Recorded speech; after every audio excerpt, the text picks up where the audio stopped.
Hey, my next guest is actually bearish on housing stocks. I want to bring in now Kaltbaum, Capital Management President and Fox Business contributor Gary Kaltbaum.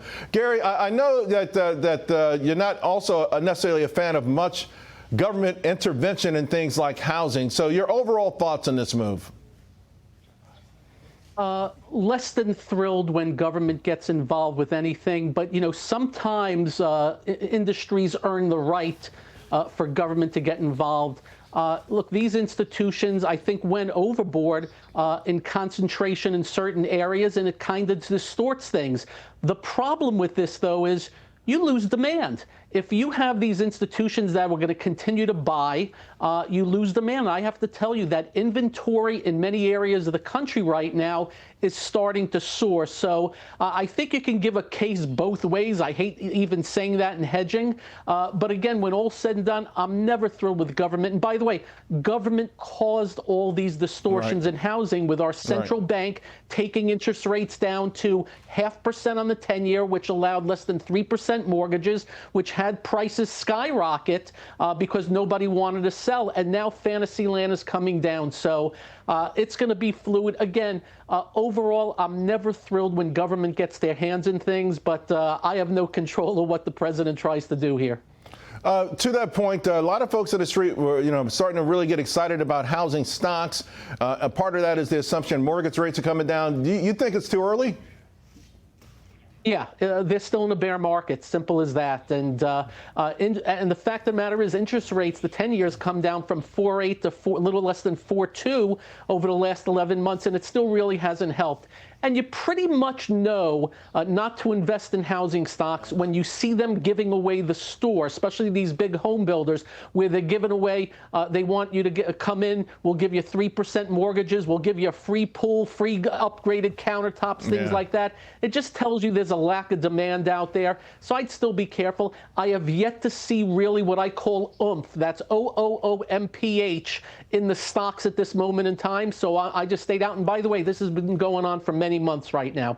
Yeah, and to your point, the incentives have become pretty good. Let's switch to something that has been going higher, and that's this market. You've always talked about new highs begat new highs, but you also have been somewhat cautious here recently.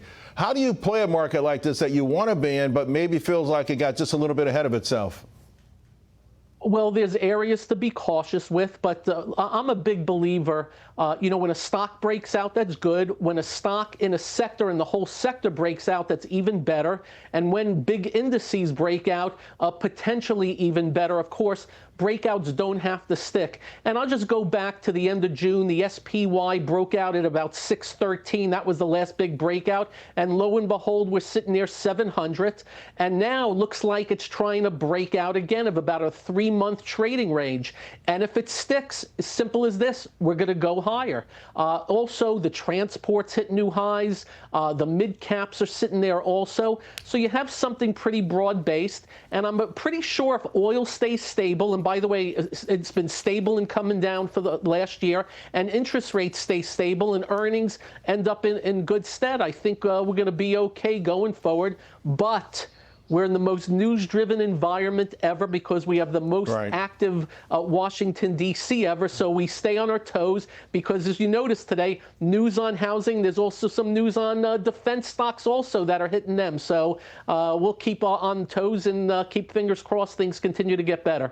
Less than a minute to go. For years, ever since I've met you, you always told the audience one thing: watch semiconductors. Well, they have been absolutely on fire. Now the story has morphed a little bit from the picks and shovels, memory, data storage. I know you're eyeing a bunch of names. I think we'll put them on the screen here. The Western Digitals, the Seagates, the SanDisk of the world, Cienas of the world.